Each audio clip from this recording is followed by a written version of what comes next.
ให้ไปหูเนาะเดี๋ยวจับมึงดูหน่อยเขาจ้างเหรอไผนอนในนี่ไผนอนในนี่เฮาเนี่ยเงินเฮาจ้ะฮะตัวมีเงินเท่าไหร่แหละแสนนี่แหละแสน200,000นี่แหละนั่นกูก่อนเอามันแล้วก่อนเอาเบี้ยมันแล้วก่อนอันนี้เงินเจ้าเย้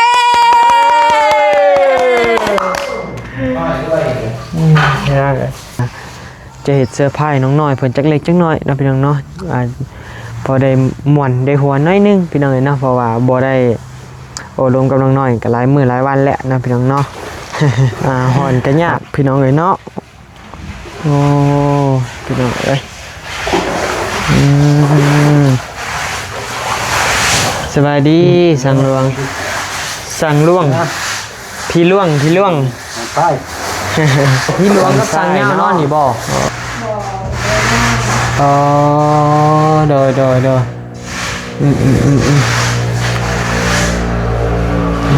พี่น้องแนวกินยังให้สร้างไหมฮะหอยต้มหอยไปหาแม่เฮามื้อนี้ออกมาได้จักโมง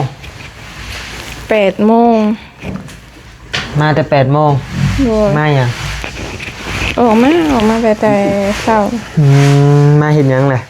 ออกมาซื่อๆนี่โดยวันหนึ่งทำน้ำบ่หนึ่งมาแต่เฮือนบ่เดือนหนึ่งมาแต่หน้าบ่ฮะบ่มีหยังเอ้าคือว่าบ่มีหยังเด้นี่ปูนก็หมดเลยโอ้ยังเหลือจะขอบปูนน่ะยังหาใช่คอคือแหบแท้ต้องผู้บ่าวเด็กบ่เงินว่าเนาะมาพร้อมกันกับแม่บ่มื้อนี้โดยแม่เขาก็มาตั้งแต่8 โมงพี่น้องเอ้ยเนาะก็บ่ได้มาหาหลายมื้อหลายวันพี่น้องเอ้ยเนาะมาหามื้อนี้ก็มีแนวอยู่มีแนวสิว้าวนำเฮ็ดหยังผิดมาเฮ็ดหยังน้อยกาแฟนมกินไหมซิมเบิ้งหวานซ้ำอยู่อ่ะคือเนาะก็ลองซิมเบิ้งแล้วบ่ได้มีการใส่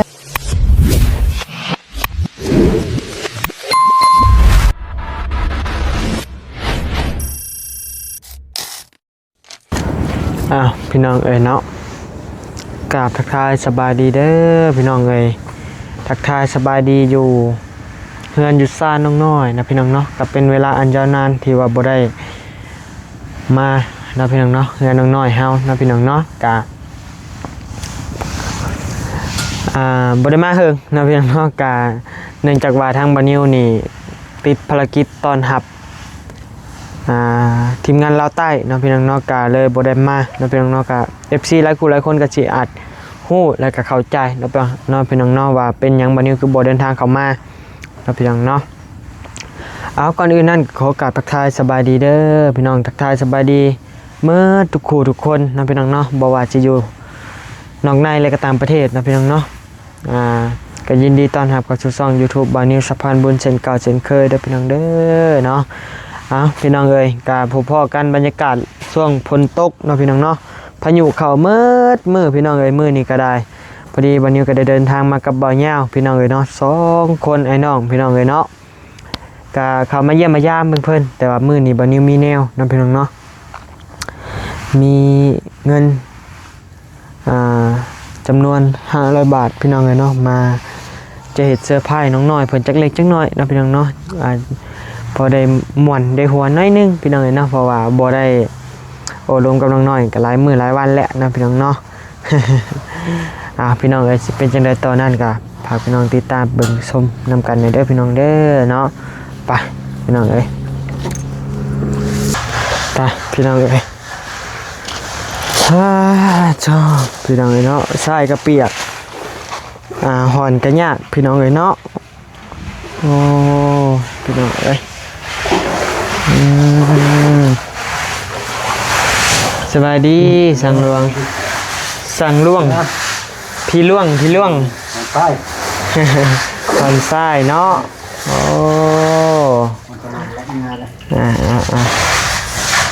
หอนใส่น้ำเนาะมันจะง่ายเนี่ยเพราะว่าใส่เปียกพี่น้องเนาะก็เลยต้องได้หอนใส่น้ำน้อยนึงพี่น้องเนาะต่อหอกดีกันอย่างมาหาน้องหน่อยกันจักเล็กจักหน่อยพี่น้องเนาะโอ้แล้วอะไรบ่นี่เอ้าพี่หลวงกับสังเหย้านอนนี่บ่อ๋อโดย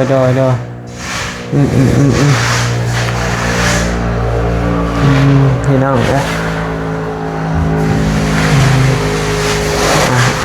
เครื่องนี่ก็ยังบ่มีใครเอาไปใส่เนาะแม่จะมาเอาบ่ก็เอาแล้วแหละเอาแล้วก็ไปให้โดยเราไปให้ไผ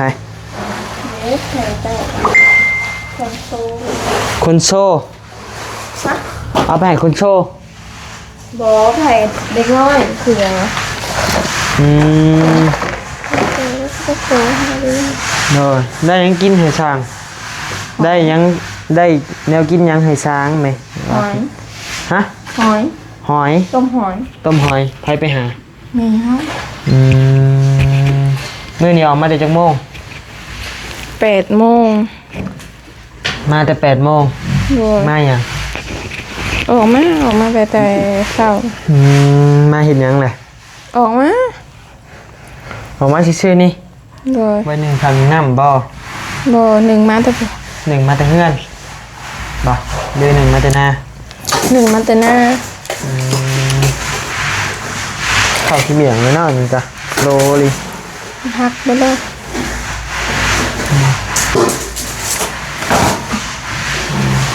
เป็นได้เบิ่มาหาลายมือแล้วมียังเปลี่ยนแปลงบ่ฮะ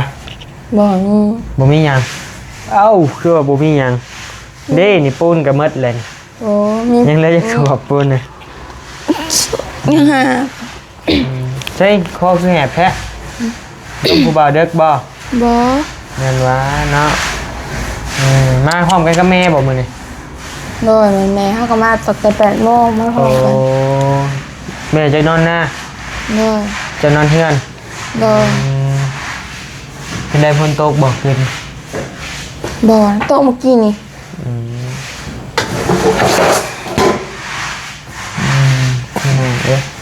เนาะการโบกได้จังห้องเลย1 ห้องบ่แล้วเรียบร้อยเนาะห้องนี้เนาะโดย2 ห้องยังเดียวแต่จับเหลี่ยมมุมเสาพี่น้องเลยเนาะห้องนี้แล้วก็ห้องนั่นเนาะโอ้ยได้หอยเพิ่นกินดิจักไม่นะของพอจ้ะแม่นบ่เราลืมมันเลยไม่ยังไม่ตัวนั้นนะจักไม่นะไม่สามเหลี่ยมบ่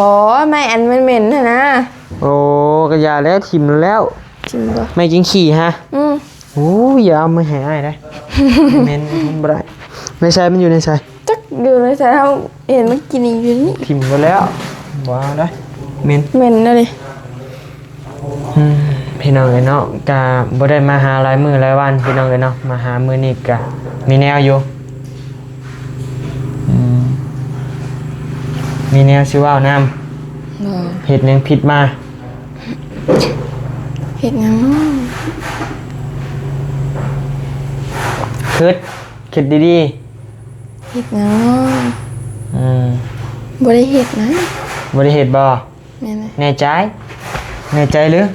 แน่ใจนี่น่ากินอยู่บ่เลยอยากเข้าเด้เขาก็ไปซื้อมีค่ะยังไปกินข้าวคือกันนั่นเลยบ่ได้กินน้ำซับบาดนี่จักมื้อไอ้บ่มาหาก็3 มื้อ4 มื้อนี่แหละประมาณฮอดบ่3 มื้อ3 หรือ 4แหละเฮาก็บ่จื้อพี่น้องเมื่อยเงียบเงาเนาะอยู่นี่ก็ได้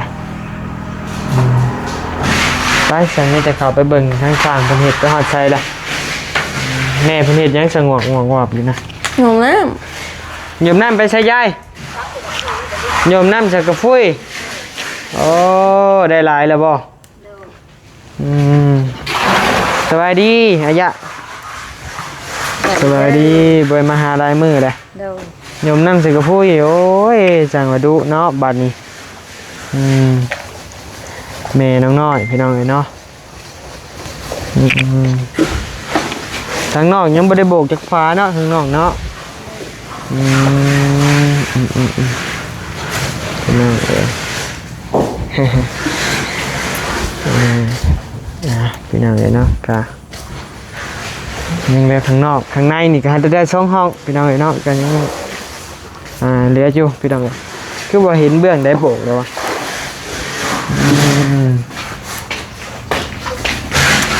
ใช่โอ้ทางหน้ากระบวกแล้วพี่น้องเลยเนาะนั่นเลยให้เข้ามาเบิ่งทางนี้เบิ่งดูหน่อยโตสบายดีเด้อสั่งยาวสบายดีเจ้าไอ้ผู้ชายคนนี้โดยบ่เห็นหน้าแล้วตาหลายมื้อหลายวันเนาะโอ้ดีแหละเป็นอะไรทีมงานเราใต้ห้องเมื่อเลยบ่เมื่อไปแล้วกลับบ้านแล้วโดยเมื่อแต่ว่านี่ผู้นี่ก็ไปมานี่หลายมื้อเลยที่เข้า5-6 มื้อแล้วยักเนาะทีมงานตั้งแต่มื้อทีมงานเราใต้มาพี่น้องเลยเนาะตกแน่ติแหละโดยโอ้ห้องนี่ก็สิแล้วมื้อนี่เด้อเนาะก็มีห้องสิแล้วมื้อนี้ละห้องนางน้อยได้นี่เอางามๆได้ห้องนางน้อยเองได้นี่ได้ห้องจะโตได้นี่ได้เสียห้องนี้บ่หรือห้องใดห้องนี้เป็นยังคืออยากเอาห้องอยู่นอกมันจังบ่ได้ง่ายของเขาในได้เวลาเฮามาลิ้นอีหยังนะคะก็เข้านี่มาลิ้นวางแผนมีอยากพาหมู่มาลิ้นบ่เวลาเฮาไปลิ้นดึกนะเฮาจังบ่ได้ไข่ตัวนี้นะคะเพื่อได้คนไปลิ้นนี่ไปในอื่นก็บ่มีเพื่อไปอยากไปงานนี่ไปลิ้นกันอันนี้คือแต่อยากไปลิ้นเนาะแต่มาจะเวียกไปงานเด้เพื่อมาดึกนี่ไปลิ้นยาที่ภูเขาบ่สร้างเพี้ยๆลงกันเป็นเอาไฟปลาภาษาเชียงยิงป่ะสาบุญบ่าวมีกับน้องน้อยที่ยินภาษาทุกคนชอบคนผมนี่ไหนทุกคนกับหัวบ่มันมาเอาในคลิปว่าบ่าวมีว่าได้ยินเสียงยิงป่ะทางภาษาก็ได้ยินดิได้ยินอยู่ใช่แหละทางคนเลยก่อนฝากน้ำภาษาเขาอยู่ในห้องนี่แหละในห้องนี่เขาได้ยินเสียงแต่กับบัวว่าวอย่างในโทรศัพท์เราก็ได้ยินอยู่แต่บัวว่าวอย่างได้ยินเสียงผู้หญิงบ่ได้ยินดีๆถ้าก็ได้ยินภาษาผู้สาวมันยืนใกล้ผู้สร้างว่ากับผู้สร้างบ่ฉันน่ะพี่น้องเห็นว่ายิงเพราะว่าภาษามาใครมาสมุนถามผมมีไผได้ว่าเสียงผู้หญิงลมเจ้าแล้วจัดเต็มเห็นแล้วอาจจะจำแล้วแต่ผมย้อนมาได้ยินในคลิปแข่งทำไมครับได้ยินเรานี่ก็ได้ยินแล้วมึงว่าอันนั้นผู้เดียวมาแล้วได้เข้ามาเบิ่งข้างในคักๆก่อนเน้นติดกะโลนี่จะคักหน่อยคะแนนบ่ติดกะโลนี่บ่คักปานใดติดกะโลแพงสบายแล้วเป็นภาษาที่เคยบอกว่าก่อนคือเพลงอื่นนอนบ่ควันญี่ปุ่นอยู่แล้วดีควันบ่ควันญี่ปุ่นบ่ได้ควันญี่ปุ่นควันมันเทพแล้วนี่แล้วบ่อยู่ไปแล้วมันบ่มีอยู่ไปเอาหาเงินพออยู่ตลอดก่อนสู้ยัง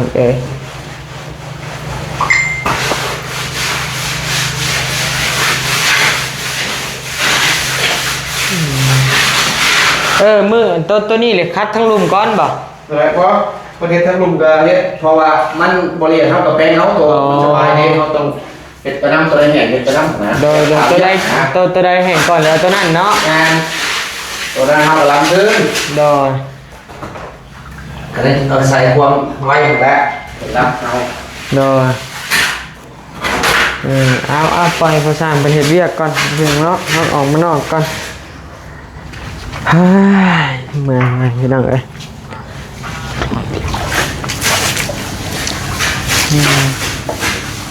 ป้าน้อยกาแฟนมกินไหมซิมเบิ้งหวานซ้ำอยู่อ่ะคือเนาะก็ลองซิมเบิ้งแล้ว บ่ได้มีการใส่ตาย ป้านไฟเลย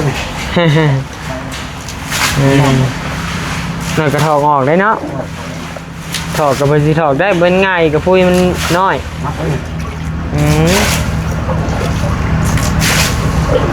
เนี่ยพี่น้องเลยเนาะโบกเงินยำฝนทรายโบแห้งแต่แดมโบฮอนเลยจิมีมากินอีกพี่น้องเนาะต้องได้ฮอนเอาง่ายโบกเงินเป็นของขู่กันเลยนะหอนทรายเทปูนนี่เนาะ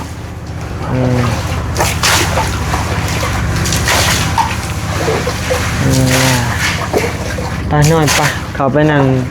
ในห้องห้องไผ่ตัวนี้ห้องไผ่ เราจะห้องแม่ห้า ห้องแม่ก็สินอนห้องบ่บัดนี้หู้ขึ้นก่อนสารนี่หู้ขึ้นก่อนไผ่นอน เอ้านี่มานอน อย่าได้ฮือรถมันจะงามปกเนี่ยได้แล้วโอ้ยเบื้องพี่เอาเบื้องพี่เบื้องมันแจ้งเลยว่านี่เนาะขี้ไล่อีกนางเดี๋ยวนี้เฮ้ยพี่นางเบื้องนี่แหละมืดนางเบื้องนี่รถมืดอื้ออยู่ กองนอก นางนอกบ่นางนอกโคกนางนี่แหละไปกู้พี่เอาตัวนี้กู้ขึ้นไปผับเป็นดีๆจับเจือบนไปนอนกับกู้ไว้นั่นบกู้ผีได้มานอน แม่นบ่ เอ้ย ใครวะ กู้ไว้ดีๆอ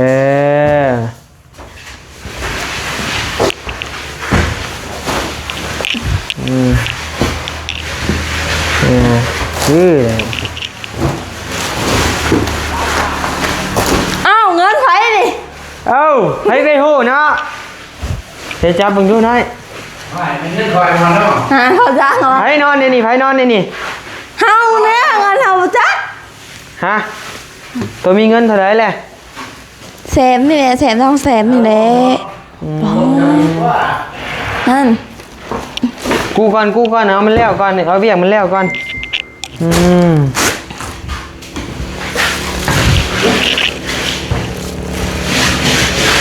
เงินไผน้อย จักได้เฮาเฮ้ยเฮาหือศาสตร์นะเห็นผู้สร้างบ่แม่นเงินเจ้าบ่ โอ้ยขน้อยมีงานเลยเนาะ แม่นบ่ เป็นเงินบ่เป็นเงินนั่นหลักเมียมาหลินสาวพี่จักเนาะน้อย แล้วนี่ไงสบายแหละทุกคนแหละ แม่นบ่ มีเป็นเพื่อนแล้วเนาะเรื่องของแล้วของพักอยู่นี่ เอาพี่น้องไปเงินไผหน่อย จักก็เห็นอยู่นั่นนี่ ไผนอนเนี่ยนี่ เฮานี่กับตอนนั้นเช้านี่กับซาบุญ สาวบุญมาบ่ มาเพิ่นเมื่อน่ะ โอ้เป็นเงินสาวบุญเหี่ยไว้ไปยักเนาะพี่น้องเนาะ จักเลยเฮา นับเบิ่งดูเท่าใดนับเบิ่ง 300,000 300,000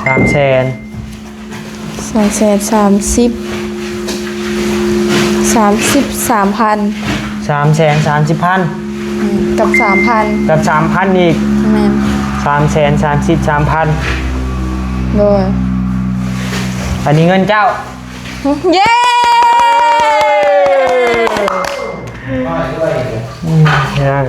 อย่าสิบแนมตามหัวมาเด้อมาสั่งเด้อแม่นบ่ อันนี้เป็นเงินเจ้าเด้อเดี๋ยวอ่านเฉลยซะเนาะจะเป็นเงินของเมย์ใหญ่ใจดีฝากมาแต่ฝั่งไทยเด้อ โดย จะเป็นเพิ่นหักแพงเจ้าแหละเนาะแล้วก็เพิ่นฝากมาจำนวนเงิน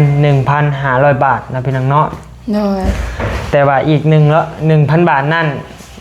สมทบซื้อขนมไปแจกเด็กน้อยอยู่เซโปนนะพี่น้องเนาะ โดย แต่เดี๋ยวบอนิวสิซื้อขนมไปนะพี่น้องเนาะ500ก็แบ่งให้ทั้งน้องน้อย อ้ายสิขึ้นสิโปนแล้วบ่ ประมาณวันที่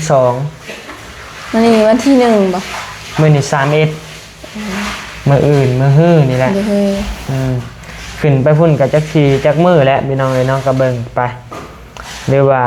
พังเบิ่งก็เตรียมพร้อมมื้ออื่นบ่หรืออะไรก็พังเบิ่งไปนำกันนะพี่น้องเนาะ กะสิขึ้นให้มันไว้แหละขึ้นไปแล้วก็พาวแจกแล้วก็พาวมา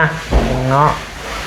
ก็สิบ่ได้ขึ้นไปเฮิงดอกรอบนี้เนาะพี่น้องเนาะอย่างน้อยก็3มื้อหรือว่าเฮ้ยอย่างน้อยก็2มื้ออย่างหลายก็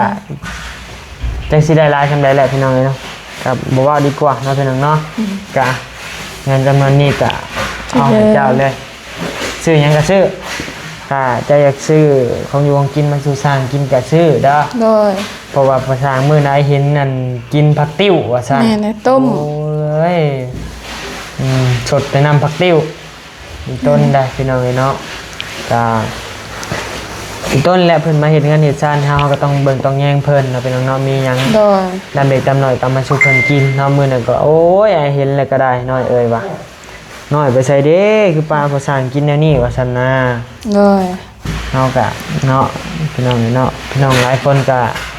อาจจะคิดแบบนึงแต่ว่าตามมานิ้วนี่ก็โอ้ยพี่น้องเลยเนาะ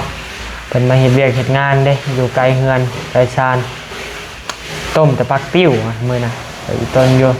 ก็มีแต่น้องอยากซื้อหยังให้สู่เพิ่นกินก็ซื้อเด้อ โดย มื้อละเล็กมื้อละน้อยก็ได้มีปิ้ง2ปิ้งก็ได้ขนมของอยู่ของกินก็แล้วแต่เจ้าสิซื้อ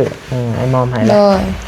นะจังใดก็ขอบขอบใจแม่เพิ่นนั่นแหละอยู่ฝั่งไทยผู้แหละแม่เพิ่นก็ได้ติดตามเจ้ามาจะโดนนานแล้วจังใดก็ขอบขอบใจแม่เพิ่นเนาะ เป็นไรก็ขอบใจแม่ใหญ่ใจดีจากฝั่งไทยที่ฝากเงินฝากข้ามให้น้อยก็ขอให้แม่ดีไม่แห้งความเจ็บบ่อยได้ความภัยบ่อยมีปรารถนาสิ่งใดขอให้ได้สิ่งนั้นสมความมุ่งมั่นปรารถนาจะเจ็บจะจนลำๆรวยๆเด้อแม่เด้อสาธุ สาธุเนาะ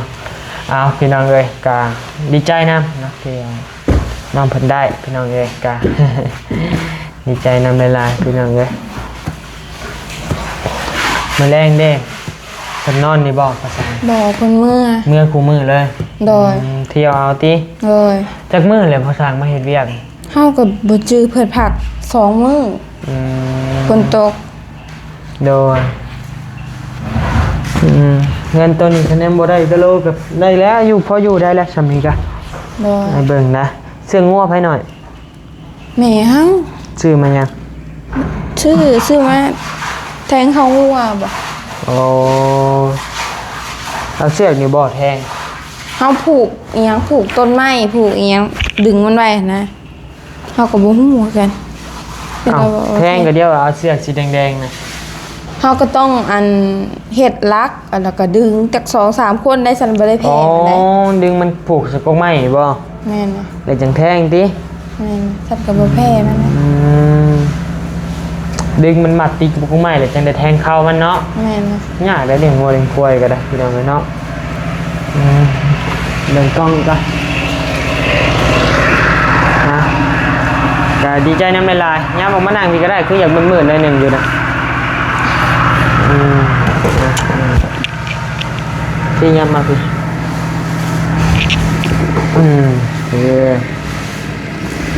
จังใดก็อาจจะขอจบคลิปไว้เพียงสำนี้เด้อ โดย จังใดก็จังหวะกันอีกทีนึงเนาะสำหรับคลิปนี้ทั้งวันนี้ก็จะขอโต้ลำลาแล้วพี่น้องเลยเนาะพอๆกันใหม่ในคลิปหน้าสำหรับคลิปนี้ลาไปก่อนแล้ว สบายดี ดี